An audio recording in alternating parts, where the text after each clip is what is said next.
بسم الله الرحمن الرحيم. حميد عبد العليم، امين عمال حزب الغد في الدقهليه، واحد الشباب النشطاء في العمل الخدمي العام.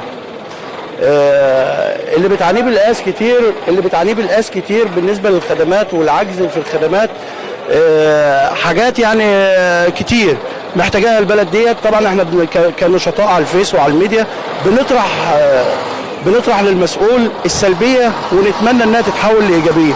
طبعا احنا عندنا دلوقتي اللي شغال في البلد بعد مناشدات كبيره وبعد مناحيه كتير مع المسؤولين وعن طريق الميديا وعن طريق الفيسبوك بالنسبه للرصف وبالنسبه لبعض الاماكن العشوائيه فيها صرف صحي بيتعمل دلوقتي حاليا. طيب احنا بنشكر الدوله على المجهود اللي بيتعمل حاليا من الشغل القائم في قلب بالقاس. طيب هو المشاكل ايه بالظبط بالنسبه للمشاكل بالقاس الحاليه؟ لا، مشاكل بالقاس كتير وخدمه ومحتاجه خدمات كتير. يعني احنا عندنا عجز في كافه الخدمات، محتاجين موازنه كبيره ومحتاجين فلوس اكتر ومحتاجين حاجات كتير اكتر في بالقاس، لان طبعا الصرف الصحي في المناطق العشوائيه، خطه تطوير العشوائيات اللي كانت المفروض ان هي نزلت في بالقاس بعيده خالص دلوقتي حاليا. اللي جاي منها مجرد حاجات بسيطه هو اللي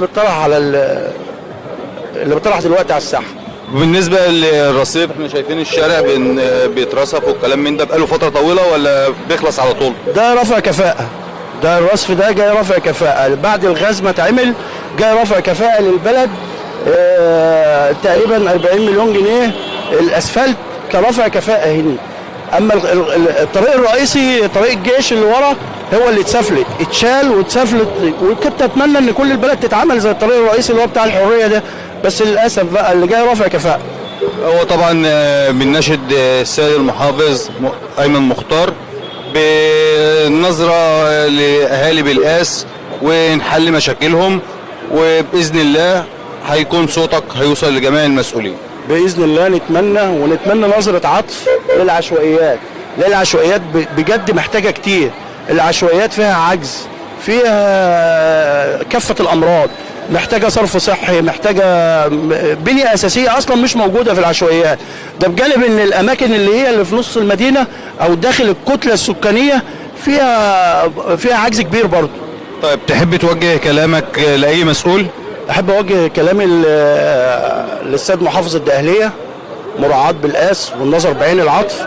وطبعا بنشكر سياده اللواء كامل الوزير انه وضح هو للناس حتى ان بالقاس محتاجه وعايزه كتير.